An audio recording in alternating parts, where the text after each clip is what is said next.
It had been a creative day. Katie discovered you could make a beautiful mobile with the end of summer flowers. Orbie found out that if you mix blue and yellow paint together, it makes the color green all by itself. And they both learned that if you press a leaf in a book, it takes more than 5 minutes to make it flat. The friends were just tidying up when Mom mentioned that she felt like being creative too. Orbie wondered if she was going to do a painting, and Katie wondered if she was going to glue some flowers, but Mom smiled and said, "I'm going to roast a chicken." Katie and Orbie looked at each other. That didn't sound very creative to them. Mom told them the fun part was anything they'd eat with the meal had to come from the garden. Katie and Orbie looked out the back window and then at each other. There wasn't much in the garden that looked like supper. Mom brought out gardening gloves, some little spades, and a big basket. Then out to the backyard they went. In the backyard, Katie and Orbie waited and wondered what Mom would think looked like dinner. Then Katie sprang to life. "I see something," she shouted out. And with gloves waving, she raced for a plump red tomato growing on the big tomato plant. Orbie looked to see what she was looking at and ran with her to give her a hand. Mom told Katie to check that the tomato was plump and round. Orbie looked all around it and nodded. It was. Katie waited for Mom to cut it off, but as she put her hand on it, the tomato began to fall. Orbie caught it, and he and Katie placed it in the basket. Mom told them that so far they were having chicken and a tomato for supper. Orbie spotted some leaves tied to a stick, and he noticed that some yellow things were hanging down from the branches, and with a toot, Orbie raced over to the plant and asked if these were yellow squeaky beans, and Mom agreed that they were. And in a flash, Katie and Orbie had pulled off several beans and piled them in the basket.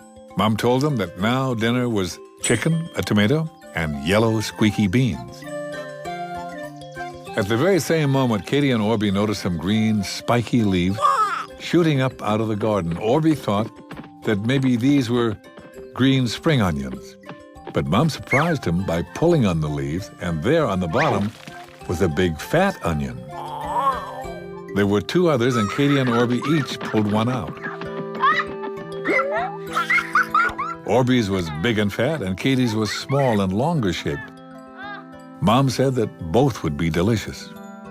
Mom told them now that dinner was chicken, a tomato, yellow squeaky beans, and onions. Dinner was starting to sound really good.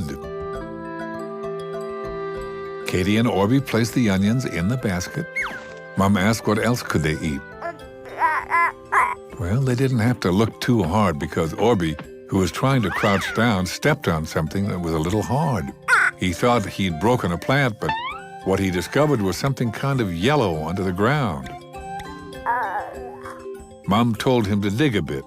He took out his spade and literally popped up a really dirty potato. It wasn't big, but it was a potato nonetheless. Katie clapped her hands. Orbie felt very clever.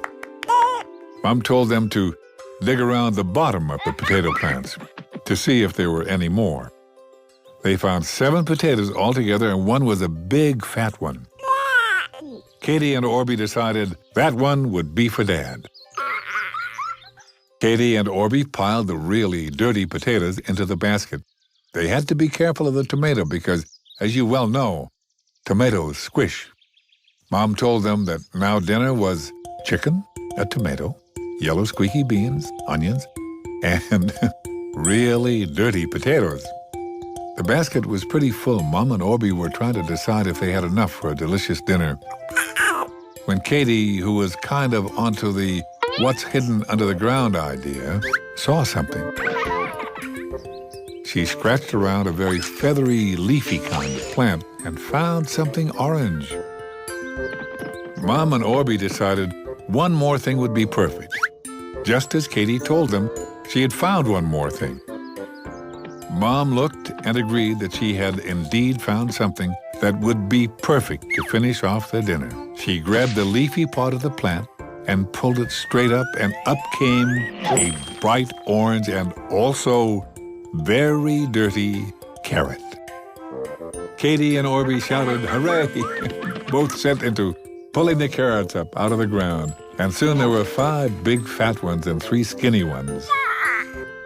They now had chicken, a tomato, yellow squeaky beans, onions, really dirty potatoes, and some really dirty carrots, too.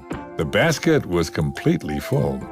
Mom pointed out that they were amazing farmers. Once inside, Mom washed up and put the chicken in the oven. Katie and Orbie stood on the stool and washed all the really dirty vegetables, and even the ones that didn't look dirty. Soon the vegetables sat clean and yummy looking in a great big bowl on the kitchen table. Dad came in and saw the beautiful bowl of vegetables. He could smell the chicken cooking. He looked at his 3 favorite farmers and told them that he would be the vegetable chopper. He chopped the vegetables and made them ready for cooking. Mom prepared the pots, and Katie and Orbie set the table. They decorated the table with a vase full of all the leaves from the vegetables. Orbie thought it looked quite amazing. At supper, Dad tasted one of everything. He even tested the squeaky beans to make sure they squeaked on his teeth as he chewed. Then he raised his glass, told the family that this was possibly the very best dinner he had ever eaten in his whole life. He clinked glasses with Katie, Orbie, and Mom, and told them that this was a toast to their homegrown supper. They had several more homegrown suppers until all the vegetables ran out and fall began to take over. Katie was sad when the garden was done, but she also was excited to see what would be in the garden next year. I hope one day you'll discover the fun of having a homegrown supper too. I imagine your garden will grow the most amazing vegetables, and I'm quite sure that you will make a terrific gardener.